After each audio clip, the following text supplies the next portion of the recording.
Hello my friends, আজ আমি তোমাদের সাথে শেয়ার করব আমি কিভাবে এই ইয়াররিংসটা বানালাম। সবার প্রথমে আমি দুটো প্লাস্টিকের গ্লাস নিয়ে নিয়েছি। তারপর একটা কাগজের টুকরো নিয়েছি, যার মধ্যে আমি মার্কার দিয়ে একটা বাটারফ্লাই এঁকে নেব। আমি যেহেতু বাটারফ্লাই শেপের ইয়াররিংস বানাবো, তাই বাটারফ্লাই আঁকছি। তোমরা চাইলে ফুলও আঁকতে পারো। আমার বাটারফ্লাই আঁকা এখন কমপ্লিট। চলো এবার এই বাটারফ্লাইটাকে একটি কাঁচি দিয়ে ভালোভাবে কেটে নেওয়া যাক। কাগজের বাটারফ্লাইটা কাটা হয়ে গেলে এবার আমরা প্লাস্টিকের গ্লাসটা কেটে নেব। এখানে আমি প্লাস্টিকের গ্লাসের নিচের আর ওপরের শক্ত অংশটা কেটে বাদ দিয়ে দেব। তারপর ওই প্লাস্টিকের টুকরোটাকে আমি দুটি সমান ভাগে ভাগ করে কেটে নেব। নেক্সট আমরা যে প্রজাপতিটা কেটে নিয়েছিলাম কাগজে, সেটা সেই প্লাস্টিকের টুকরোর ওপর রেখে মার্কারের সাহায্যে প্রজাপতিটার আউটলাইন ড্র করে নেব ভালোভাবে। আউটলাইন ড্র করা আমার কমপ্লিট। এবার যে ছাপটা তুলেছি আমরা প্রজাপতিটার, সেটা একটা কাঁচির সাহায্যে ভালোভাবে আমি কেটে নিচ্ছি। সেম প্রসেসে আমাদেরকে 4টি বাটারফ্লাই বানাতে হবে, দুটো ছোট আর দুটো বড়। 4টি বাটারফ্লাই করাই আমার কমপ্লিট হয়ে গেছে। নেক্সট আমি একটা মোমবাতি জেলে নেব, আর মোমবাতি জেলে যে প্লাস্টিকের 4টি বাটারফ্লাই আমি বানিয়েছিলাম তার চারধারগুলো একটু একটু করে আগুনে পুড়িয়ে নেব।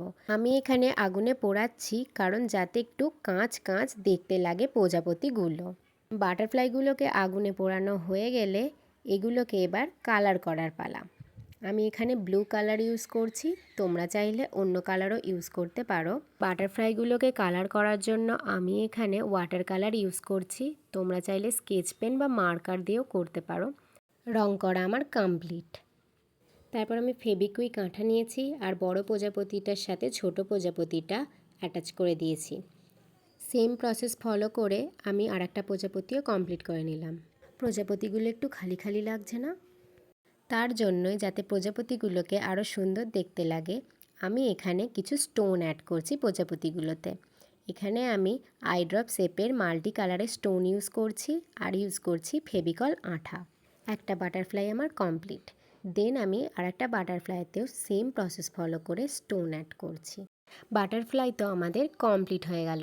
তারপরে এই বাটারফ্লাইগুলো যাতে আমরা ইয়াররিংস বানাতে পারি, তার জন্যই একটা পিন গরম করে বাটারফ্লাইটার ওপরে হোল করে নিলাম। তারপর জাম্পিং অ্যাটাচ করব সেই হোলগুলোর মধ্যে দিয়ে। দুটো বাটারফ্লাইতেই জাম্পিং অ্যাটাচ করা আমার কমপ্লিট। জাম্পিং অ্যাটাচ করলেই কি হবে, ওগুলোকে ইয়াররিংস বানানোর জন্য ইয়াররিং হুকও তো লাগাতে হবে। তারপর আমি জাম্পিংগুলোতে ইয়াররিংস হুক অ্যাটাচ করে নেব।